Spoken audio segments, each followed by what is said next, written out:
Hello and welcome to the Gaggle Wobble Challenge, and if necessary, destroy media narratives. I'm George Szamuely, and I just want to record a very short podcast on the rather dramatic developments over the past 24 hours, namely the apparent scheduling of a summit meeting between Presidents Trump and Putin. So, as you know, yesterday, President Trump rather surprisingly announced in the early afternoon that he's in the middle of a phone conversation with President Putin, and then following that lengthy phone conversation, apparently was longer than 2 hours, he sent out a truth in which he stated that there would be next week a meeting between the Russian and American delegations. The American delegation would be led by Secretary of State Marco Rubio, so we have to assume that the Russian delegation will be led by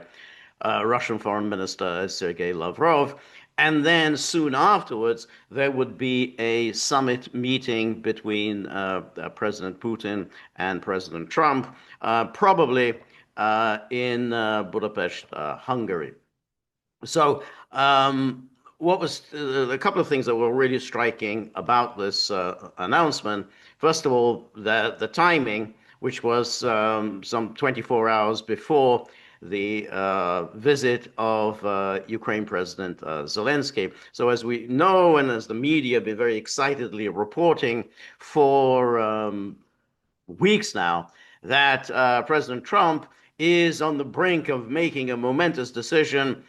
He's now thrown in his lot behind Zelensky, and he is going to supply Zelensky with the Tomahawk missiles. Of course, the Tomahawk missiles, what's the distinctive characteristic of them is that they do have a much longer range than the ATACMS and HIMARS missiles that the Biden administration had provided to Ukraine. So with the Tomahawks, Ukraine really would be able to hit any targets in Moscow and pretty much,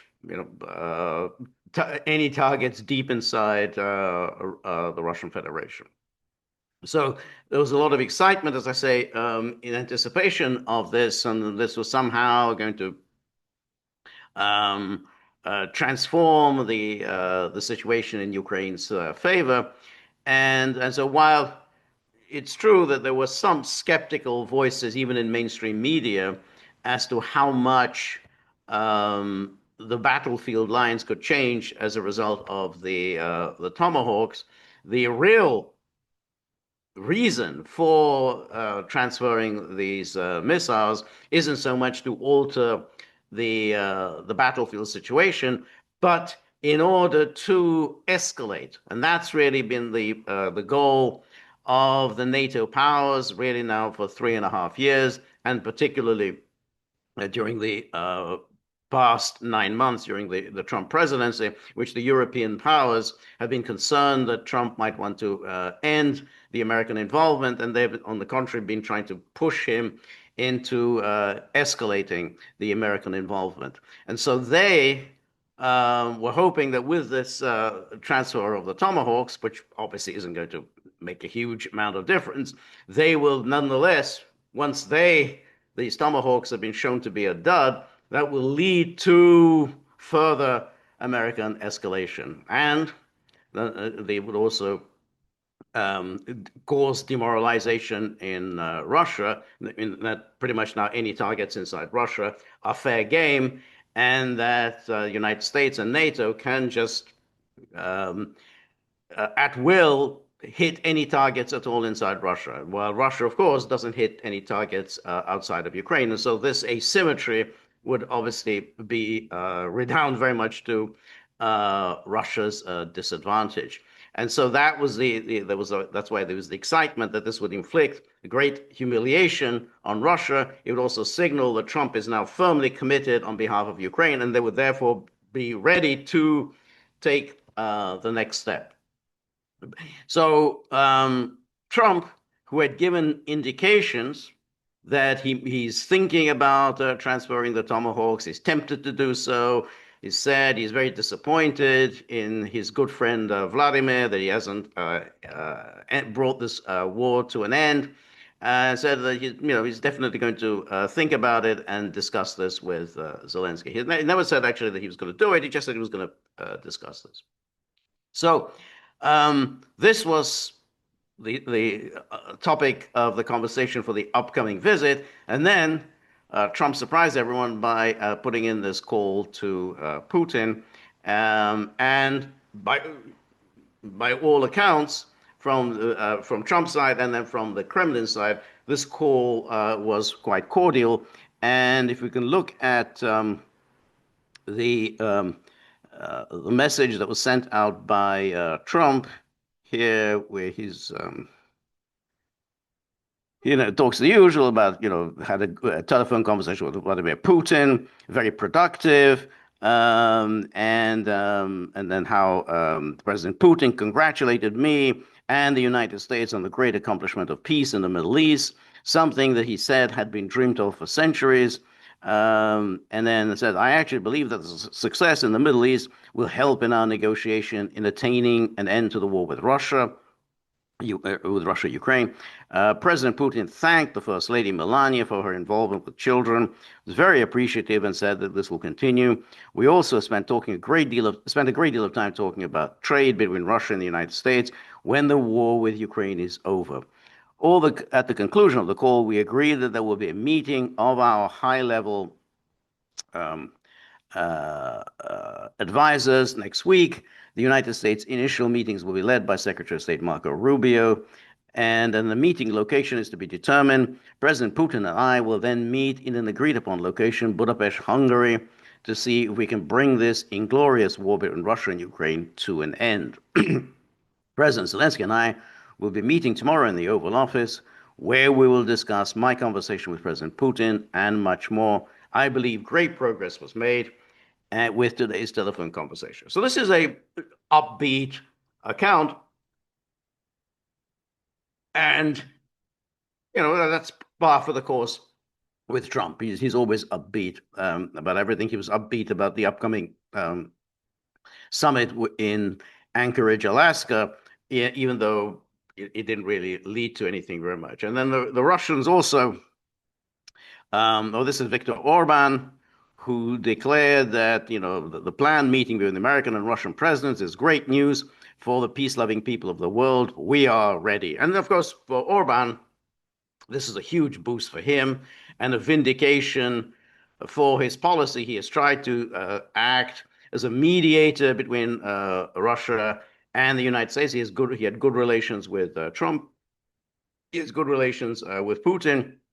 And if you recall, during Hungary's term as president of the EU Council, he used his time to try to bring the two sides together in the war. And he went to visit Putin in Moscow.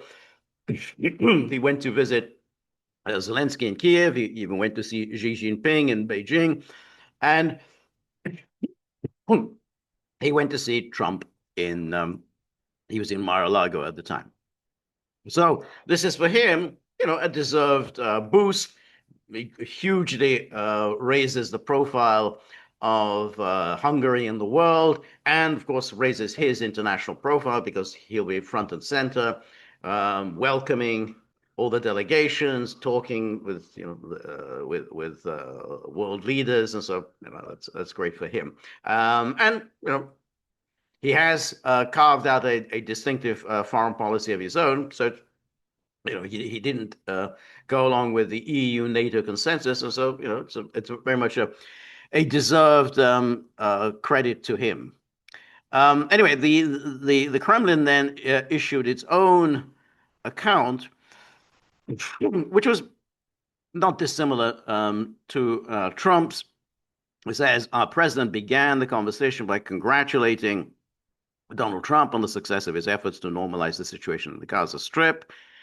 And then it said, he politely said, Russia doesn't quite follow the U.S. Line on the Middle East because of the U.S. has put off indefinitely the prospect of a Palestinian state, but Russia nonetheless has has a long-standing commitment to a Palestinian state with East Jerusalem as its capital. And then it says the telephone conversation placed particular emphasis on the Ukrainian crisis. Vladimir Putin provided a detailed assessment of the current situation, emphasizing Russia's interest in achieving a peaceful political and diplomatic solution. And then it was noted in particular that during the special military operation, the Russian armed forces have complete strategic initiative along the entire line of contact. Under these circumstances, the Kiev regime is resorting to terrorist methods, striking civilian targets and energy infrastructure facilities, to which we are forced to respond accordingly. So I think what's interesting here is Russia clearly is taking issue with Trump's recent assessments, which were at odds with his earlier assessments, namely that Ukraine is somehow winning the war and that Ukraine is in the position of mounting an offensive against Russia and even defeating Russia and pushing Russia out of Ukraine. Ukraine may therefore, through force of arms, return to its 1991 borders.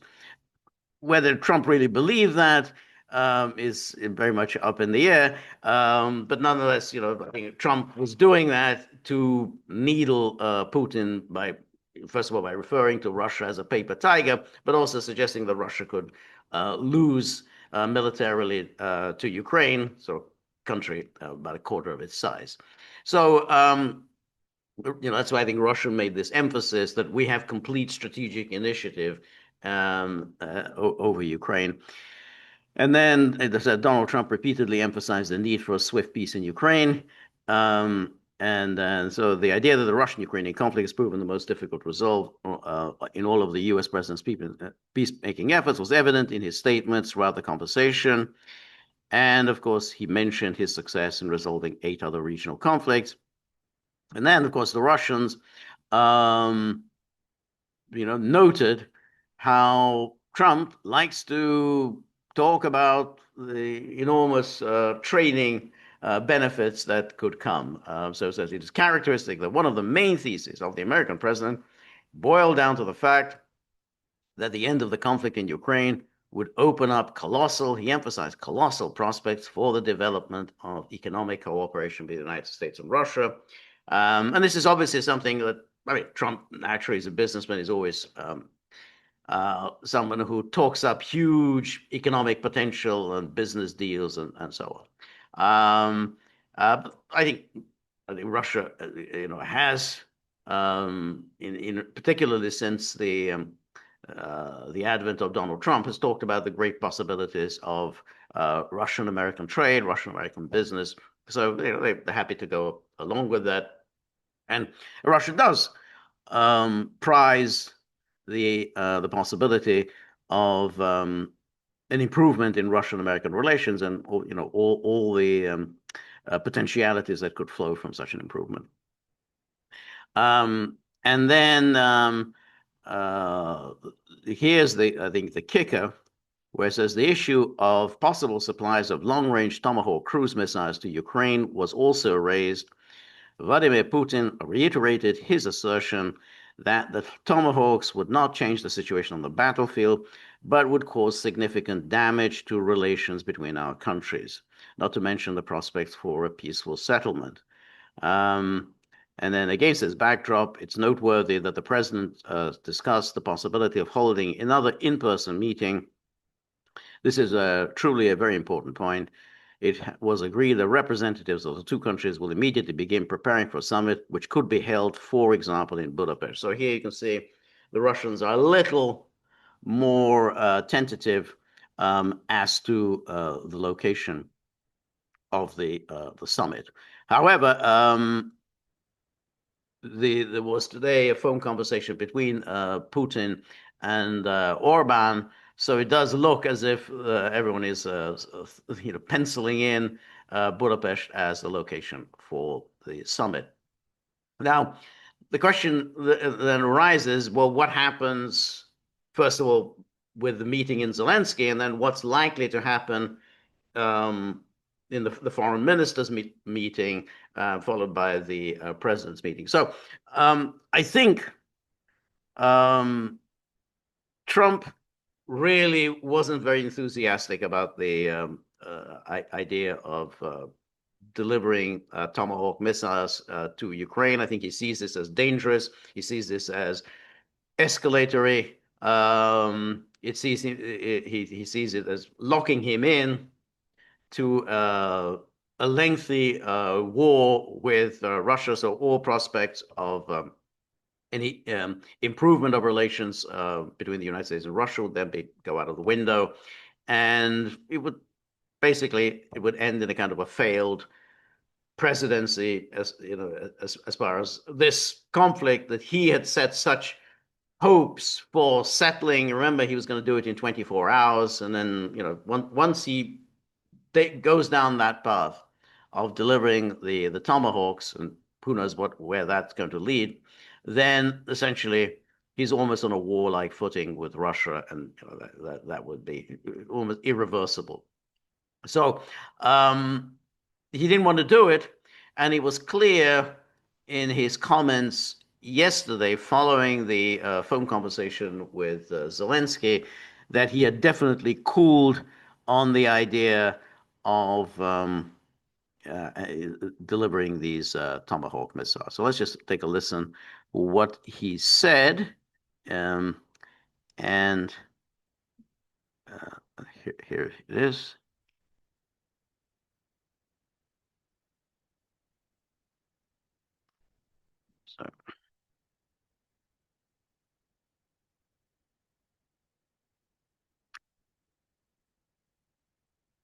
Sorry, just technical issue.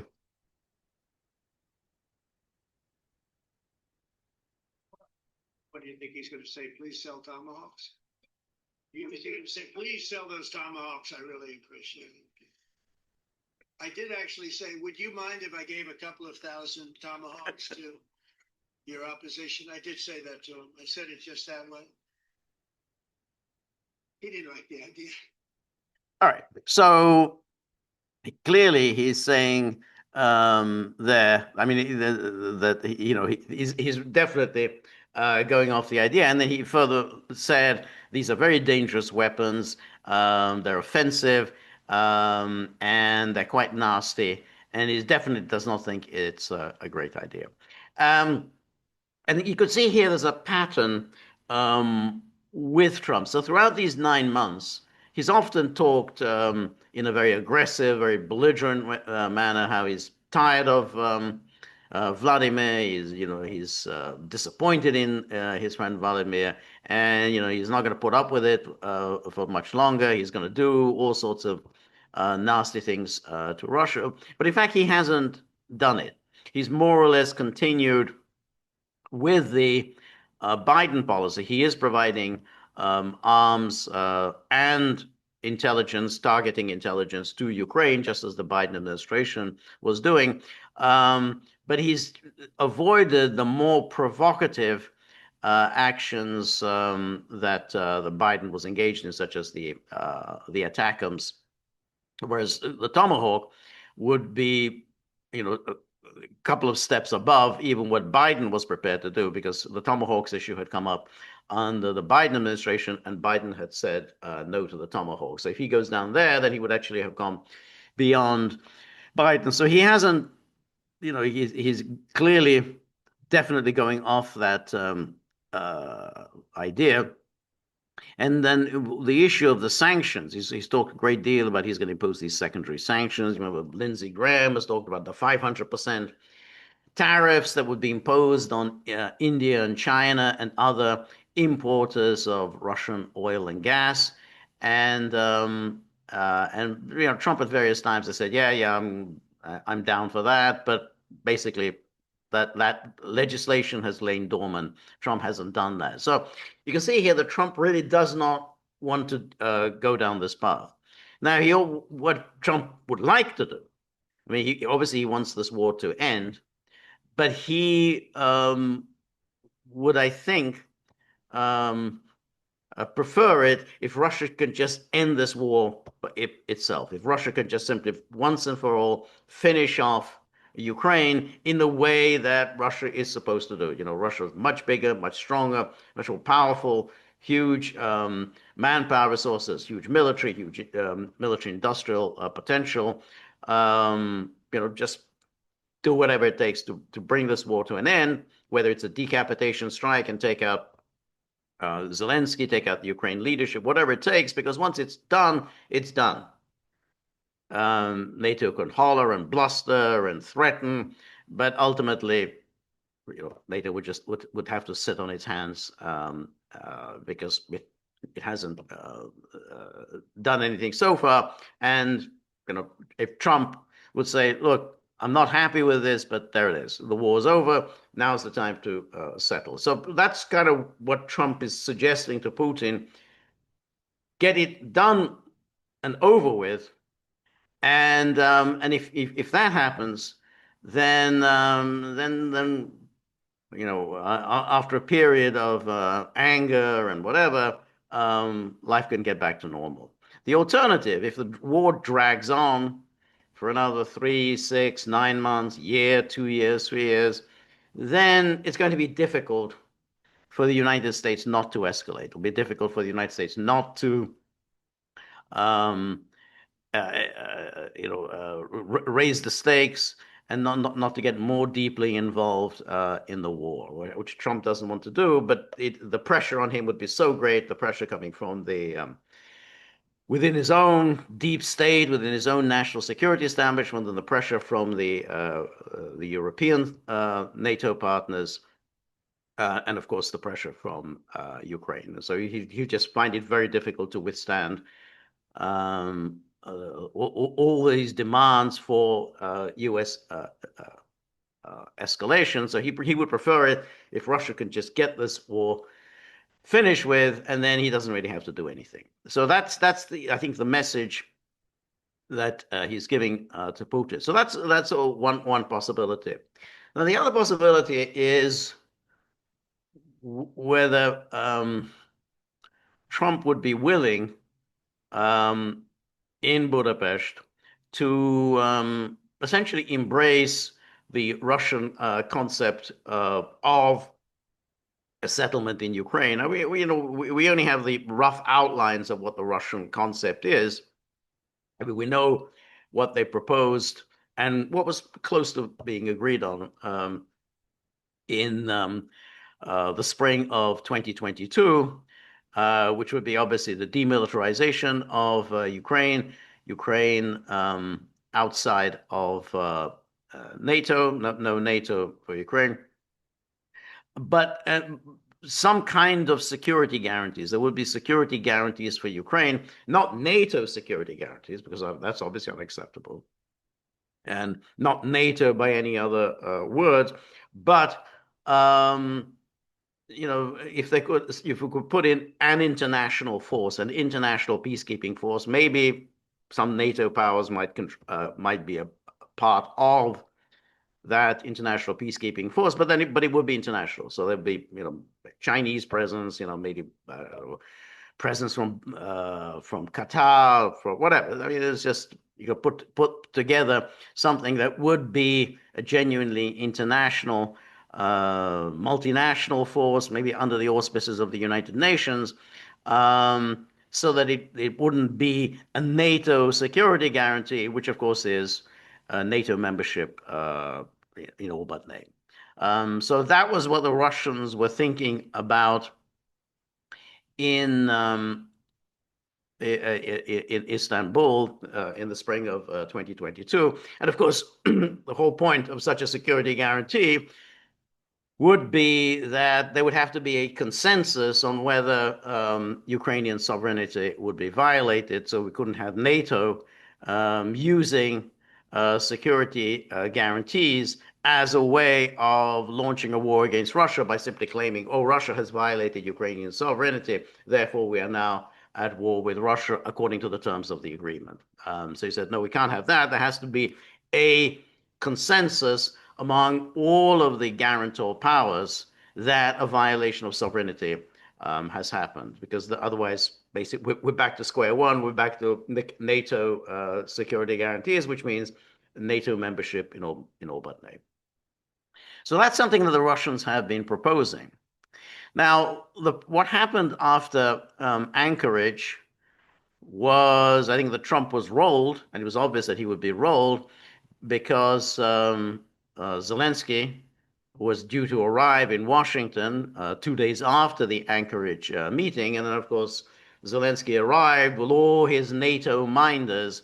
We had all of the usual crowd, all of the Macrons and the Starmers and the Merzes and the Malonis, Ursula von der Leyen, and Mark Rutte, and they all showed up, and they had one goal and one goal only in mind, which is to sabotage any possibility of an agreement to end the war. And how did they do it? They did it by insisting on these security guarantees. In other words, there'd be a NATO presence in Ukraine with, as Keir Starmer would put it, with an strong American backup, or backstop, as he likes to put it. So an American backstop. In other words, it'll be NATO guarantee, America guarantee, which means ready to go to war on Ukraine's behalf against Russia.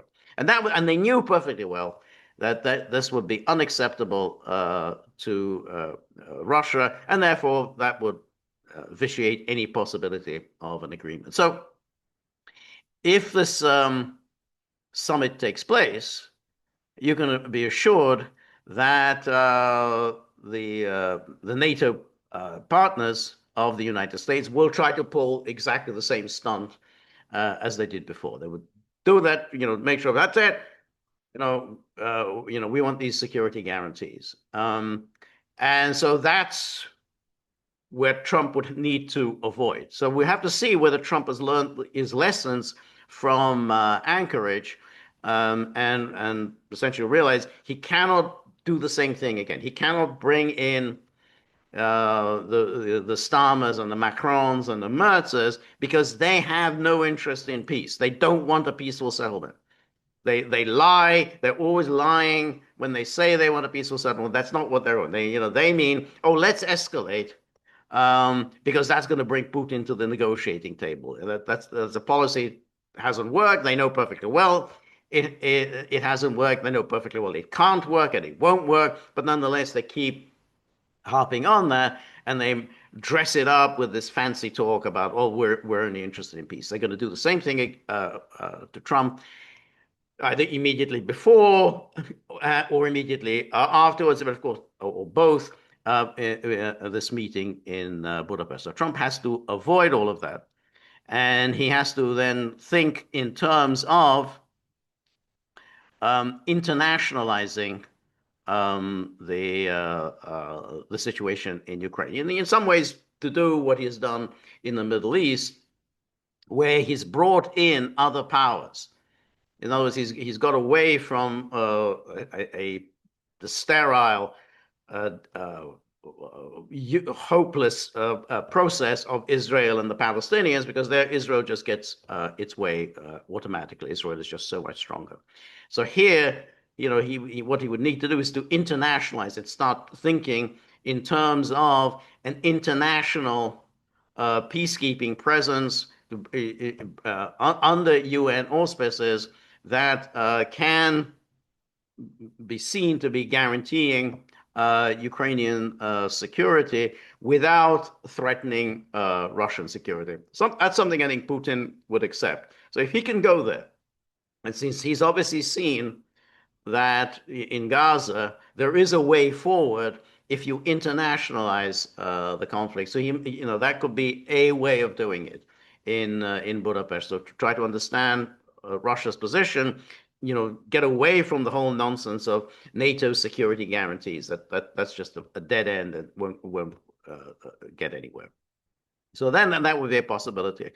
However, the European NATO powers are going to be absolutely determined to sabotage this, and there'll also be the possibility of all sorts of false flag attacks. It's only, what, 2 weeks now since the drone hysteria. Everybody in NATO was apparently under attack from Russian drones, so we could have another full-blown hysteria about drones, Russian fighter aircraft all crossing into NATO airspace, claims about cyber attacks emanating from Moscow. The whole hysteria that NATO has mastered over the years. So all of that could well happen in the days leading up to the meeting in Budapest. However, one should be cautiously optimistic, very, very cautiously optimistic. This is a good sign. I think Trump has decided not to sell the Tomahawk missiles to Ukraine. I think that's a good thing. I think Trump is clearly opposed to any kind of escalation. He wants to resolve this. All of this is a good thing. The question then is he willing to face up to his NATO partners? Just as the question was in the Middle East, is he willing to face up to Israel? Because that's the only way that this can be resolved. If he doesn't do it, then we're just back to square one, and the war will go on. So I think this is good news that there's going to be the summit, but there's a hell of a lot still that needs to be settled. Anyway, thank you very much for joining me. And remember, if you like the gaggle, please like, share, and subscribe. See you soon. Bye-bye.